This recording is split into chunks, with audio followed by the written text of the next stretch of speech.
আটা মাখা ও বেলার ঝামেলা ছাড়াই খুবই সহজ পদ্ধতিতে স্বাস্থ্যকর এবং সুস্বাদু এগ রোলের রেসিপি আজ আমি আপনাদের সঙ্গে শেয়ার করব। এটা বানাতে তেল লাগে নামমাত্র, তবে এটা খেতে হয় দোকানে কেনা এগ রোলের থেকেও বেশি সুস্বাদু। নমস্কার, আমি অর্পিতা আর আমার চ্যানেলে আপনাদের সকলকে স্বাগত। আশা করছি আপনারা সবাই ভালো আছেন, সুস্থ আছেন। আসুন তাহলে দেখে নেওয়া যাক আমার আজকের এই এগ রোলের রেসিপি। প্রথমে এগ রোলের পরোটাটা বানিয়ে নেব। তার জন্য একটা বড় মিক্সিং বোলের মধ্যে নিয়ে নিলাম মেজারিং কাপের 1 কাপ আটা। আপনারা চাইলে ময়দাও নিতে পারেন। দিয়ে দিলাম স্বাদ মতো লবণ আর অল্প একটু কালো জিরে। তারপরে অল্প অল্প করে জল দিয়ে একটা পাতলা ব্যাটার বানিয়ে নিতে হবে। তবে ব্যাটারটা যেন খুব জলের মতো পাতলা না হয়ে যায়, সেদিকে একটু খেয়াল রাখবেন। আর এইভাবেই অল্প অল্প করে জল দিয়েই কিন্তু ব্যাটারটাকে বানিয়ে নেবেন। বন্ধুরা, আপনারা এইভাবে একবার এগরোল বাড়িতে বানিয়ে দেখবেন, ভীষণই টেস্টি হয়, বানানো খুবই সহজ। তার জন্য আপনাদের কাছে রেসিপিটা শেষ পর্যন্ত দেখার অনুরোধ রইল। আর রেসিপি ভালো লাগলে লাইক করে বন্ধুবান্ধব আত্মীয় পরিজনদের মধ্যে শেয়ার করে দেবেন। আর আমার চ্যানেলটা প্লিজ সাবস্ক্রাইব করে দিয়ে পাশে থাকা বেল নোটিফিকেশান অল করে রাখবেন। আটার ব্যাটার আমার রেডি হয়ে গেছে। এটাকে আমি ঢাকা দিয়ে রেখে দিলাম 15 মিনিট। ততক্ষণে এই রোলের মধ্যে যে স্যালাডটা দেওয়া হবে সেটাকে রেডি করে নেব। তার জন্য নিয়েছি অল্প একটু গাজর কুচি, একটা মিডিয়াম সাইজে পেঁয়াজকে স্লাইস করে কেটে নিয়েছি, কিছু ধনেপাতা কুচি নিয়েছি 2টো কাঁচা লঙ্কা কুচি আর একটু শসা কুচি। এগুলোকে আমি একটা বাটির মধ্যে নিয়ে নিলাম।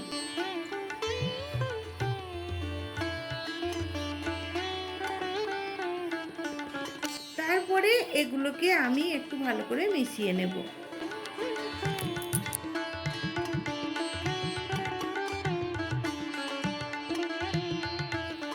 অপরদিকে 15 মিনিট পর আটার ব্যাটারটা দেখুন অনেকটাই ঘন হয়ে গেছে।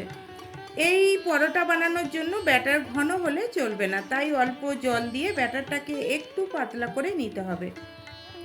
এইবার আমি আপনাদের দেখাচ্ছি ব্যাটারটা কতটা পাতলা হবে। ঠিক এই রকমই পাতলা করে কিন্তু ব্যাটারটা বানিয়ে নিতে হবে। এইবার পরোটাগুলো বানিয়ে নেব। তার জন্য গ্যাস অন করে আমি একটা ধোসা তাওয়া বসিয়ে দিয়েছি আর তাওয়াটার উপরে একটু তেল ব্রাশ করে দিলাম। এখন গ্যাসের ফ্লেমটাকে একেবারে লো করে দিয়ে 1 হাতা ব্যাটার আমি তাওয়ার উপর দিয়ে দিলাম আর হাতার পিছনে করে খুব সাবধানে ব্যাটারটাকে চাড়িয়ে দিলাম। ঠিক রুটি যেমন হয় সেই রকম একটু গোল করে চাড়িয়ে দিলাম। রুটির উপরটা একটু শুকনো শুকনো হয়ে গেলে একটু তেল ব্রাশ করে দিলাম। আর তেল দেওয়ার পর এই রুটিটাকে লো ফ্লেমে 1 থেকে 1.5 মিনিট একটু সেঁকে নিতে হবে। সেঁকে নেওয়ার পর রুটিটাকে উল্টে দিলাম আর উল্টে দিয়ে আবারও এটাকে 1 থেকে 1.5 মিনিট সেঁকে নিলাম। এইভাবে উল্টে পাল্টে কিছুক্ষণ রুটিটা সেঁকে নেওয়ার পর এটাকে আমি তাওয়া থেকে নামিয়ে নিলাম। দেখলেন তো এই পরোটাটা বানাতে কতটা কম তেল লাগে, আর এটা খুবই স্বাস্থ্যকর হয় যেহেতু আটা দিয়ে বানিয়েছি। অপরদিকে একটা বাটির মধ্যে একটা ডিম ফাটিয়ে নিলাম। ডিমের মধ্যে দিয়ে দিলাম সামান্য একটু গোলমরিচ গুঁড়ো, তবে আমি এখানে লবণ দিচ্ছি না, কেননা আটার মধ্যে লবণ দিয়েছিলাম। ভালো করে ডিমটাকে ফেটিয়ে নিলাম।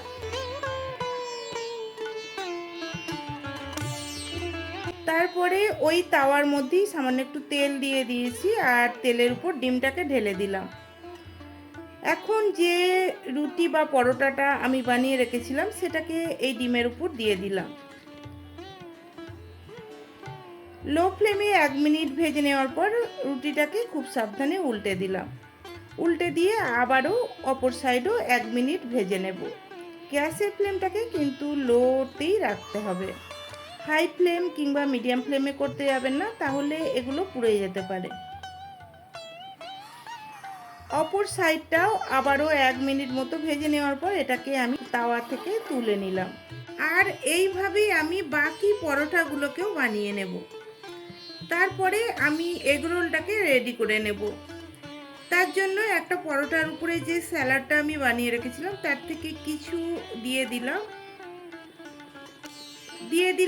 1 চামচ টমেটো সস,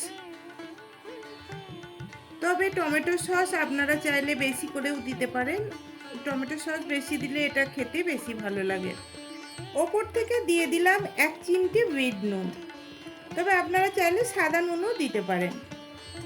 দিয়ে দিলাম সামান্য একটু গোলমরিচ গুঁড়ো। এইবার এইটার এক প্রান্ত ধরে আমি রোল করে নেব।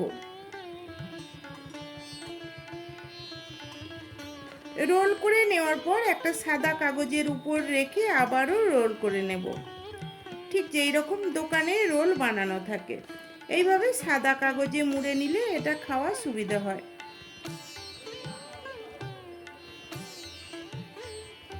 দেখুন একটা রোল বানানো হয়ে গেছে, এইভাবে বাকি রোলগুলোকেও বানিয়ে নেব। তাহলে বন্ধুরা, কেমন লাগলো আমার আজকের এই এগ রোলের রেসিপি? ভালো লাগলে বাড়িতে আপনারাও বানিয়ে দেখবেন। আজকের মতো রেসিপি এখানেই শেষ করলাম। সবাই ভালো থাকবেন, সুস্থ থাকবেন। ধন্যবাদ।